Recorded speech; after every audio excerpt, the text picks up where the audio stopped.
بسم اللہ الرحمن الرحیم۔ السلام علیکم ورحمۃ اللہ وبرکاتہ۔ نماز کے بعد کی یہ تین دعائیں پڑھیں۔ یہ دعائیں اللہ تعالیٰ کو بہت پسند ہیں۔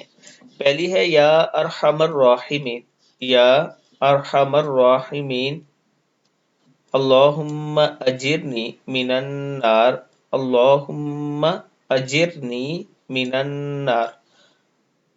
تیسری دعا ہے حسبنا اللہ و نعم الوکیل، حسبنا اللہ و نعم الوکیل، صدق اللہ العظیم۔ یہ تین دعائیں ہر نماز کے بعد ضرور پڑھیں اور پھر اللہ تعالیٰ کے حضور دعا کریں۔ اللہ تعالیٰ آپ کے رزق میں اضافہ فرمائے، اللہ تعالیٰ آپ کو صحت و سلامتی والی زندگی عطا فرمائے۔ ویڈیو کو آپ دوستوں نے آگے ضرور شیئر کرنا ہے، اور اس کے ساتھ عابد راجہ آپ کے لیے لایا اسلام آباد کی خوبصورت سوسائٹی، جس میں 5 مرلہ، 8 مرلہ، 10 مرلہ اور 4 مرلہ کے پلاٹ موجود ہیں، اور اس سوسائٹی میں رجسٹری اور انتقال موجود ہے۔ یہ میرا واٹس ایپ نمبر ہے، مزید معلومات کے لیے آپ مجھ سے رابطہ کر سکتے ہیں۔